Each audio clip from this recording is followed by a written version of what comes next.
Hello viewer, my name is Peter Konunda. Today I'm going to take you through the unboxing of a new amplifier that I purchased on eBay a month ago.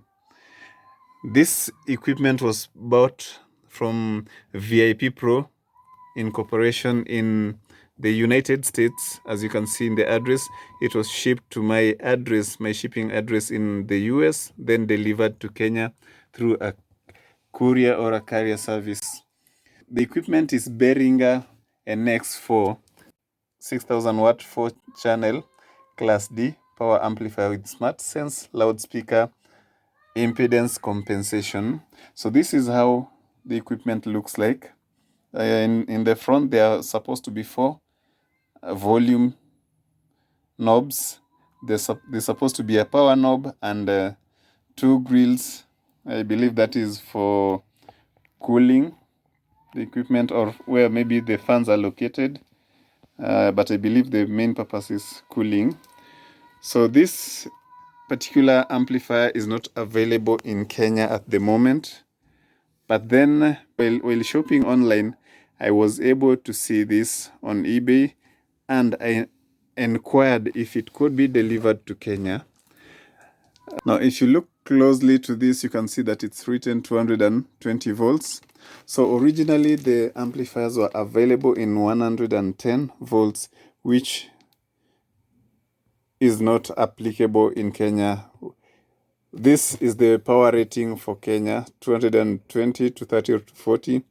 So I requested the supplier or the vendor to convert the amplifier to 220 or to 30 volts for me, which was done.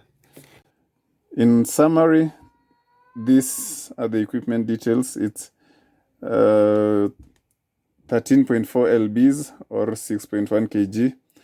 That is the net weight, and the gross weight is 15.6 lbs, which is about 7.1 kilograms.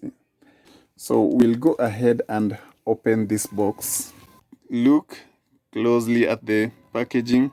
You realize that it looks as if it has been resealed, and that is correct. This happens when equipment or anything is shipped from abroad. The resealing part happens when equipments are bought abroad and shipped through any of our ports. The officers at the custom normally want to see that whatever is carried inside these boxes are legal goods or products that are permitted to enter the country. So that, I believe, that is why they normally open the boxes, or maybe to weigh and so on. So I wonder why they don't do that through scanners etc. But I believe that it's part of their procedure to do that. So we have already opened the packaging now. I can see that partly the paper covering the equipment is also torn. I believe that might have also happened at the port.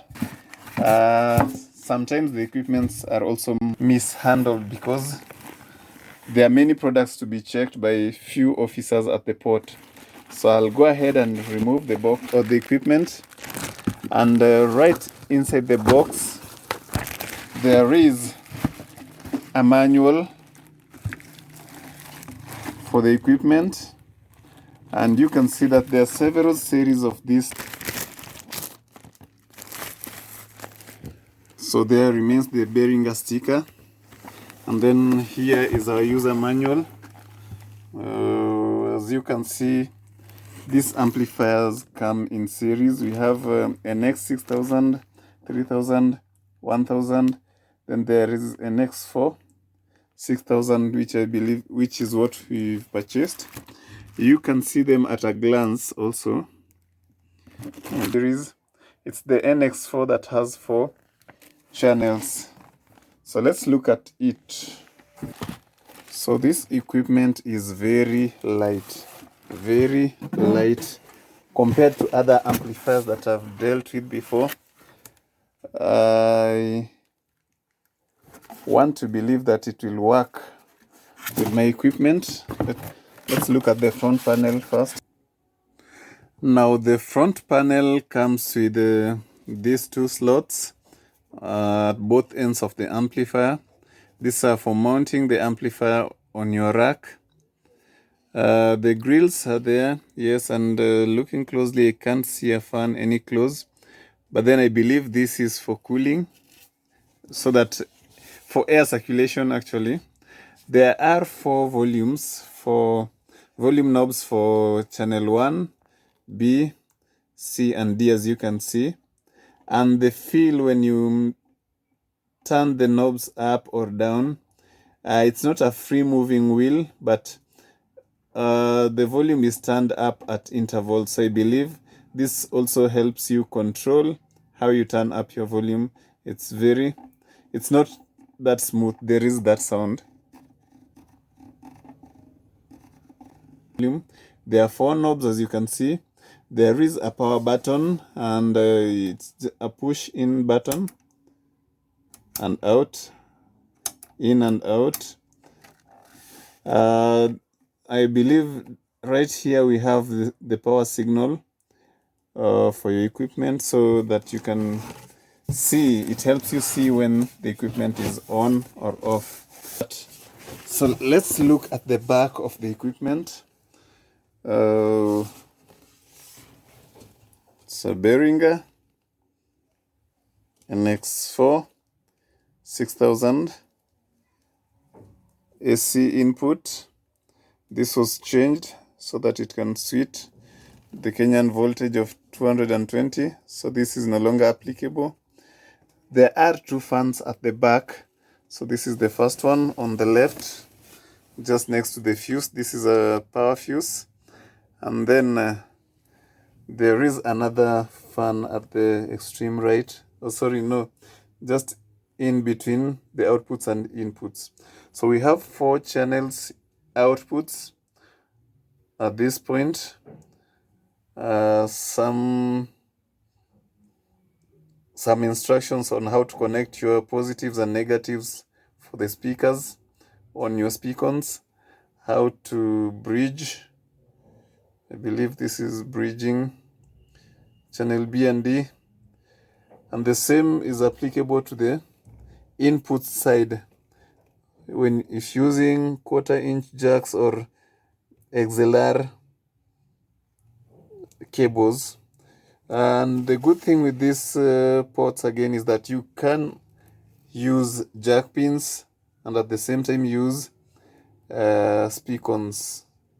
It comes with the settings for a crossover and the different modes that you can use the amp in. For example, here we have mono, stereo and bridged, so you can bridge the equipment as you wish or change the settings as you wish. So this is the fuse, it's actually stuck there. So there are 2 fans at both ends of the equipment. Now I will not be testing the amplifier today, but tomorrow with my team we'll be setting up. We'll connect our equipment so that we can test it to see if it's powerful enough to power my bass speakers, my mid-ranges. I'd love to see this work with as many more mid-range speakers as possible. I'll get to see that only when I connect it tomorrow with my crew. Thank you very much for watching the unboxing of this amplifier. It's the first time we're using it with our sound, Crooner Sounds, and we hope to give some positive feedback when we finally use it in the field. Thank you very much, and kindly consider subscribing to this channel. I have other channels. One is called Saint Crooner, where I post my music and personal items or personal life videos. I have another channel where I post my business channel that is called Crooner Sounds. That is where I use these equipments, and you'll be able to see some of the tutorials on using equipment on that channel. Thank you very much for watching. Welcome, and let's meet again on another tutorial. Thank you very much.